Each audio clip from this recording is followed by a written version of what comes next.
The spherical chain chomp is back because we're going to hit some spherical pinballs. In today's game, Revenge of the Gator. For your Nintendo Game Boy, I have the rare limited edition that has Game Genie codes on the back. How about that? And some messed up marker, but that's okay. Let's go ahead and take Revenge of the Gator. Let's pop it in my GameCube Game Boy player and see how it holds up today. Let's go to the game.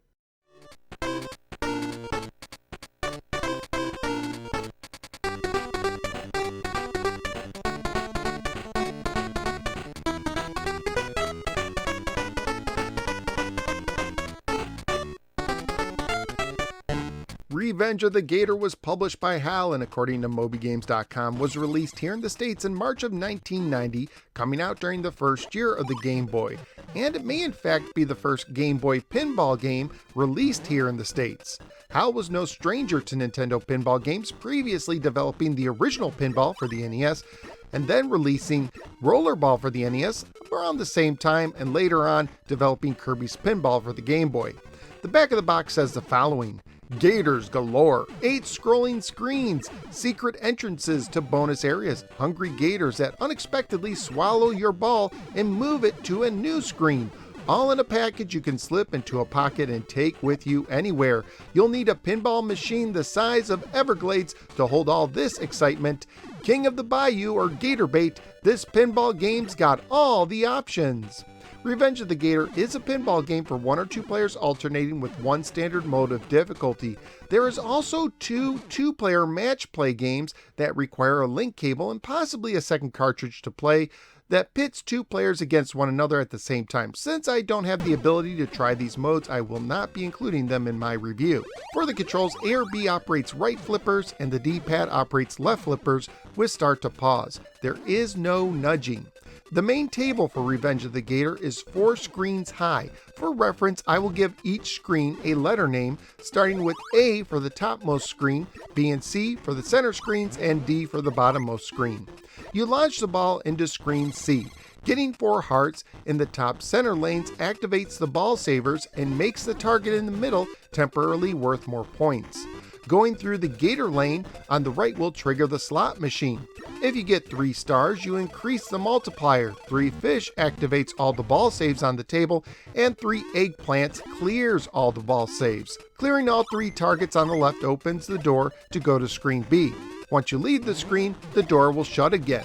Going up the ramp will send you to screen B, full of targets everywhere. If you get 3 small gators on the bottom center to full size, you will activate the screen's ball savers. But you lose all the ball savers if you make these gators all disappear at the same time. Clearing all the targets on the left and entering the hole on the top left sends you to bonus stage 2. Bonus stages typically have you clear targets for points, able to play until you leave. Here you try to clear all the dinosaur eggs and flying hatchlings. Exiting the screen will send you back to screen C, reactivating the left targets. Clearing all the right targets opens the door to the top right, allowing you to try to reach screen A. I am terrible at this screen, but hitting the drop targets on the left activates the ball savers. Hitting the 2 fish at the top feeds the gator in the middle. Feed him enough, and a flying gator will appear that can be hit for more points, but it also closes the door on screen B. Feed him even more, and he will drop. Hitting him while falling will give you an extra ball, or if you have already earned the extra ball, it advances the multiplier. I was not good enough to pull this off. The hole on the upper right sends you to bonus stage 3, where you try to clear gator heads that pop up whack-a-mole style. Exiting bonus stage 3 sends you back to screen B. Screen D, the bottom screen, has a lot going on. On the upper right is a hole that, if entered, will launch your ball towards screen C. Hitting the 4 gators on the left activates the ball savers for this screen. The 3 gators in the middle randomly open their mouths.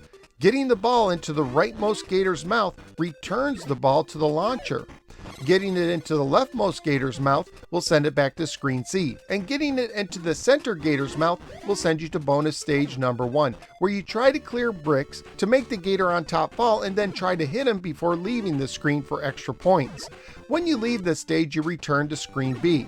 The game ends when you lose all of your balls on screen D. Graphically speaking, I thought the game looked solid for an early Game Boy title, and enjoyed the dancing gators at the beginning. Sound-wise, both the whimsical soundtrack and sound effects get the job done.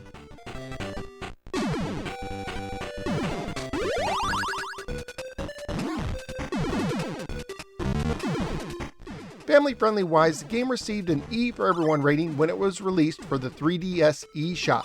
Currently at PriceCharting.com, the game has a value of $10 loose, $41 complete, and $94 new. So what do I think of Revenge of the Gator for the Game Boy? Overall, it's a solid pinball game. It controls well, and both the graphics and sounds are well done.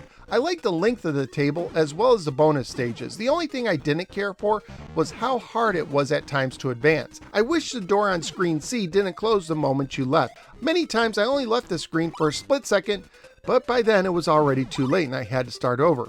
I also found the bonus stages a touch on the hard side, as well as the top screen, but it's still a solid video pinball game that I wouldn't mind playing more in the future. So where am I going to rank Revenge of the Gator against some other Game Boy titles I previously reviewed?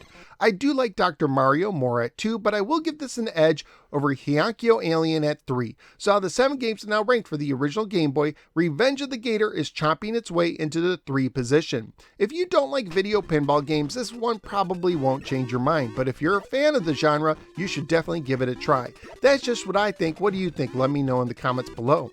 Also, be sure to like, share, and subscribe. Follow me on the Twitter, support the show at patreon.com/NoSwearGamer, and click the bell so you don't miss any future videos.